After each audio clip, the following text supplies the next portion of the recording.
Travaux d'aménagement, lancement d'un accord cadre d'études et de maîtrise d'œuvre. Allez.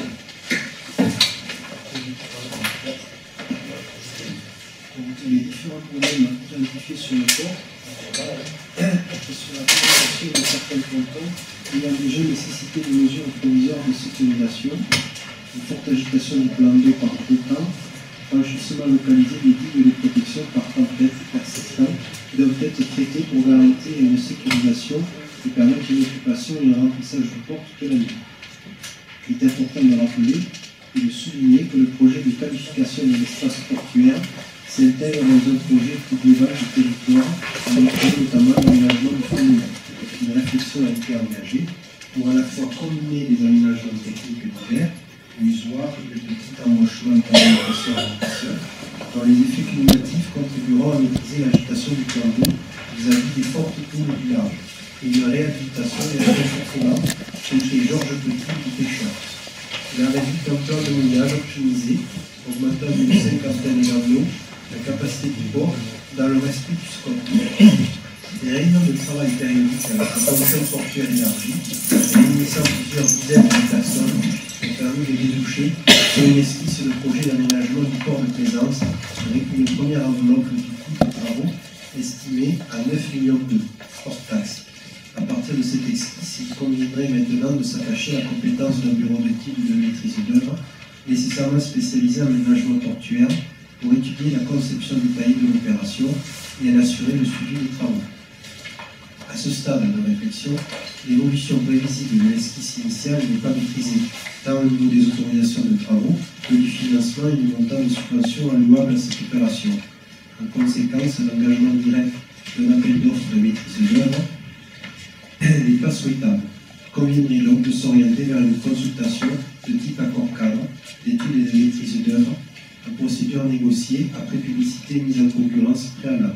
Ce type d'appel d'offres est spécifiquement bien adapté à la conduite d'un projet dont la réalisation nécessite un préalable de travaux et par le biais de marchés subséquents relevant de l'accord cadre, la conduite d'études, d'expertise, d'autorisation réglementaire, d'études et de financement, le tout conduisant dans le temps à une inévitable évolution du projet par rapport à l'esquisse initiale.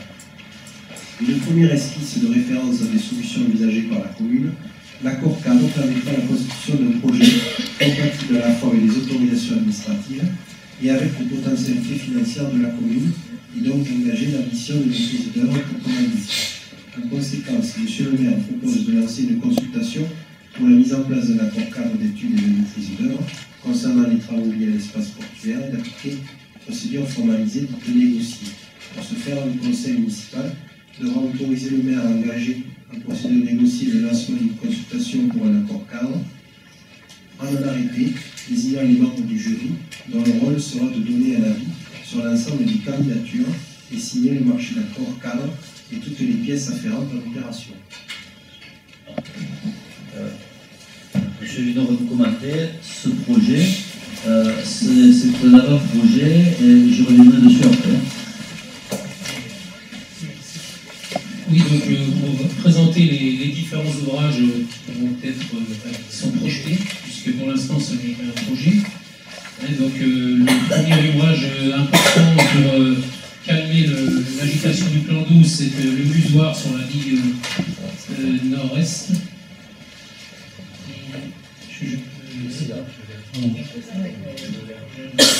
Ici, voilà. Donc ce musoir aura une forme circulaire et donc avec des parois verticales, donc permet de ne pas réduire la tasse d'entrée du temps. Ensuite, comme ouvrage, on a au bout de l'espace Méditerranée, ici, donc là, une rampe en enrochement qui permettra également d'absorber les houles venant du large, avant de pénétrer, pour les éviter de pénétrer dans le port, bien sûr. Vous avez aussi l'extension ici de la digue sur 15 mètres du quai Numérois, sur 15 mètres avec d'un côté on pourra servir d'accostage pour bateaux passagers et de l'autre vous aurez une structure alvéolée qui permettra aux juvéniles, aux passants de se nicher dedans. L'île petite donc, sera remaniée également pour briser les clapots venant de nord-ouest, donc de Tramontagne. Donc la conception n'est pas définie, mais bon, ce sera une légère surélévation, hein, il ne faut pas non plus. Et lui redonner un peu la forme qu'elle avait, qu'ont connu les anciens. Après, donc, les digues au niveau de l'aire de carénage et au niveau de la digue sud-est seront rehaussées pour pouvoir mettre en sécurité cette aire de carénage et la rendre vraiment opérationnelle et aux normes, puisqu'aujourd'hui, elle ne peut pas récupérer, il y a une submersion, donc tous les déchets ne sont pas récupérables. Donc elle sera équipée d'une fosse, elle sera mise aux normes. La déchetterie également donc sera aussi mise aux normes. Le quai des pêcheurs sera également renforcé et restauré pour éviter son déversement, puisqu'actuellement il tend à s'ouvrir à chaque tempête. À l'intérieur du port, donc, les pontons fixes donc, seront restaurés totalement avec les réseaux. À l'extrémité du quai, c'est deux pontons anti-clapots, ou plutôt sur des pontons gérants qui seront mis en place pour absorber les derniers clapots qui vont rentrer par la passe. Ils seront également équipés soucis de nurserie également, dans un but de préserver la ressource halieutique. Le quai Georges Petit, donc lui, sera complètement remanié en enrochement. Et sur ces enrochements sera placée une promenade en bois, donc, qui sera supportée et qui fera 4 mètres de largeur, donc qui sera un promenoir très intéressant, un ambulatoire très intéressant pour les estivants et pour les plaisanciers. Voilà en gros l'ensemble des travaux qui sont réalisés. Côté quai des pêcheurs, on optera certainement pour des pontons flottants. Voilà. Le réaménagement d'ensemble du port a permis d'augmenter cette capacité d'environ 40 panneaux et d'offrir à chaque utilisateur, notamment je pense à la réserve marine, au labo, etc., d'emplacement privilégié pour leur bateau avec un cercle d'évitage que l'on a voulu assez large au niveau du membre de la capitainerie pour leur permettre de bien manœuvrer. Voilà. Merci Guy. Ça marche, oui. Donc, on ne va pas discuter du projet du port ce soir. Ce n'était pas le but. Le but c'était de vous montrer l'avancement du travail qui est fait en commission. Je rappelle que ce projet, dans son ensemble, après on ne va pas rentrer dans le détail, a été validé à l'unanimité par une commission qui s'est réunie 4 fois, où il y avait entre 40 et 50 personnes à chaque fois, compte tenu qu'il y avait l'ensemble des participants, il y avait des représentants des associations écolos, il y avait des représentants du laboratoire AGO, des pêcheurs, des utilisateurs du port, des plongeurs, des plaisanciers, il y avait des personnes, comme je pourrais dire, qualifiés ou des anciens bagnoulins qui ont toujours vécu autour de la mer et qui avaient des idées là-dessus. Voilà, donc on a essayé de balayer assez large de manière à obtenir un consensus. Donc ça, c'est le fruit du travail entre les techniciens du cabinet Pierre-Louis et les différentes personnes qui ont participé à l'élaboration de cet avant-projet qui sera présenté lors d'une réunion publique à la population et qui sera exposé dans les salles de l'année. Je retiendrai 2 choses par rapport à ce port, c'est que nous avons voulu faire un port entre guillemets propre et un port qui s'inscrit dans le développement durable. On a parlé de nurserie, mais on va parler aussi de la cale de halage qui sera revue, remis aux normes de manière à récupérer les effluents et ne pas provoquer de pollution. Vous noterez aussi qu'il y a de nombreux herbiers de Posidonie dans le port et à dehors du port et à l'entrée du port qui sont aussi préservés, ce qui fait que il y a une prise en compte forte de l'environnement. Il n'y a aucune restriction d'espèces qui sont faites, protégées pour pouvoir faire ces travaux. Donc tout ceci est en cours, est en bonne voie, moi je pense. C'est un projet qui est ambitieux, hein, mais qui s'inscrit dans un projet de développement du territoire que nous avons voulu écrire pour essayer de fixer un cap, un objectif dans la ville. Et le port se situe au niveau de Banyuls. Il y a le laboratoire Arago qui est juste à côté, qui est en train, vous l'avez vu, de faire les travaux. Il y a 100 000 visiteurs qui vont être attendus, 100 000 visiteurs. Il va y avoir un pôle économique important autour du laboratoire Arago.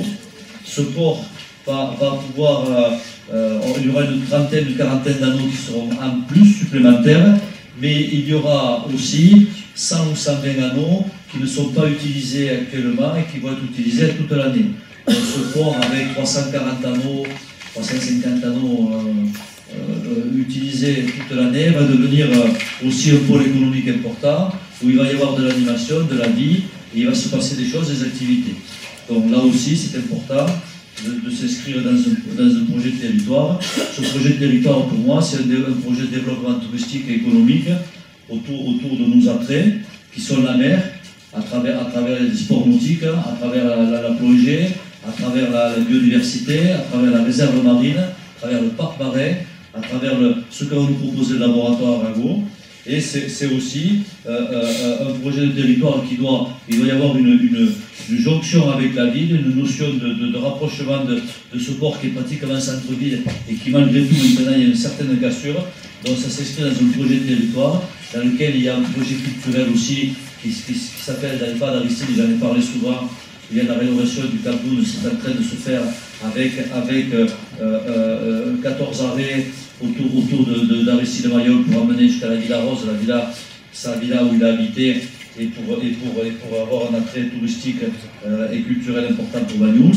Et il s'inscrit aussi dans la réflexion sur la refonte du front de mer, de manière à ce qu'il y ait un lien entre le port, le front de mer, le parc Méditerranée, que le parc Méditerranée devient une espèce de jonction entre toutes ces entités économiques.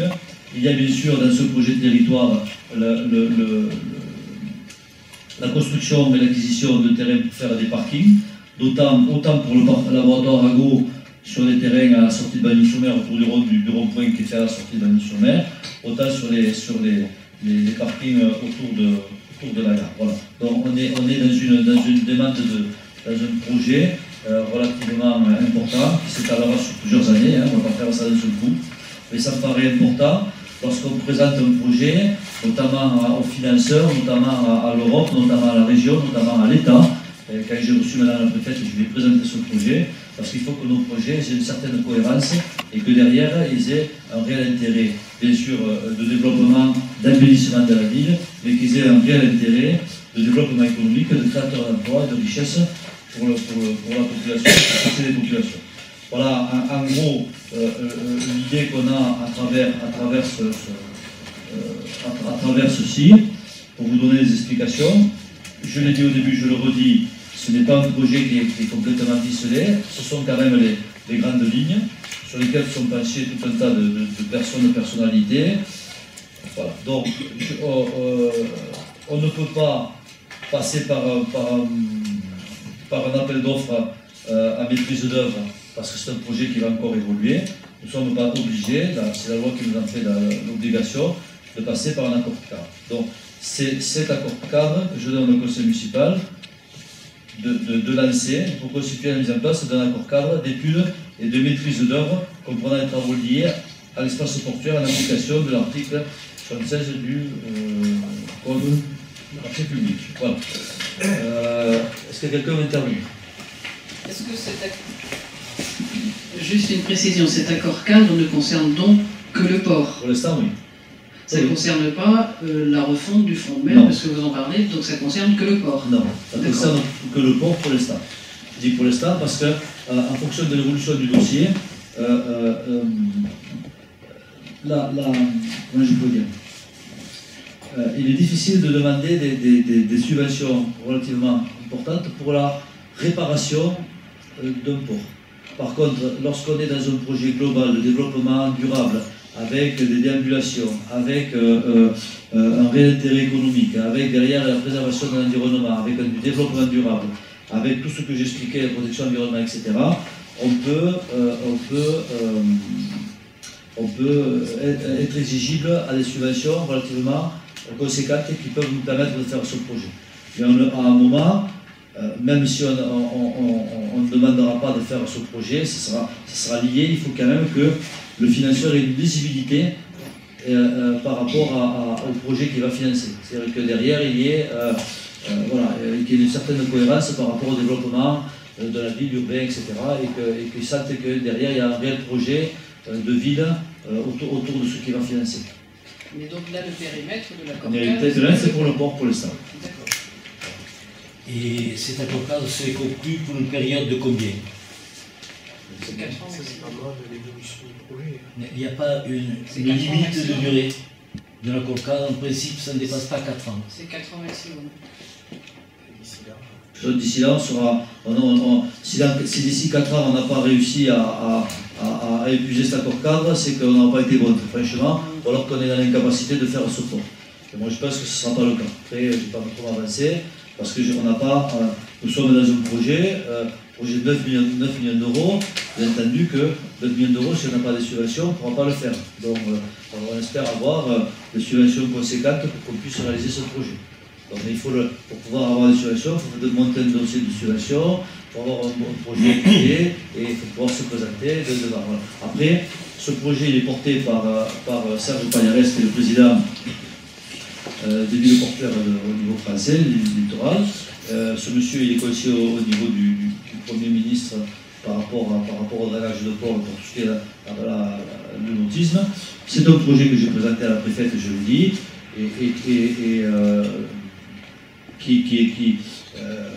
où les gens ne sont pas insensibles, je veux dire, qui recueillent un bon écho. Voilà. Donc, je pense que ça devrait pouvoir se faire. En plus, ce projet, peut-être vous pourrez présenter notre photo. Voilà, ce projet, ça c'est le port maintenant. Le port après, c'est une simulation, bien entendu, vous comprenez. C'est-à-dire, on est dans un projet qui correspond complètement aux 3 critères dont on s'était fixé. C'était 1, on ne dégrade pas la baie de Bagnols-sur-Mer. 2, on n'a pas d'impact sur l'écoulement de la rivière.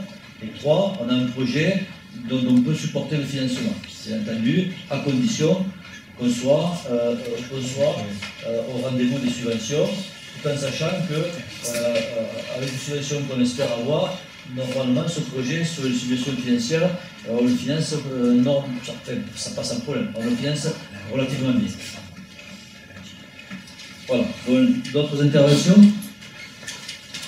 Est-ce qu'il y a des personnes qui sont contre, qui s'abstiennent? Donc je vous remercie.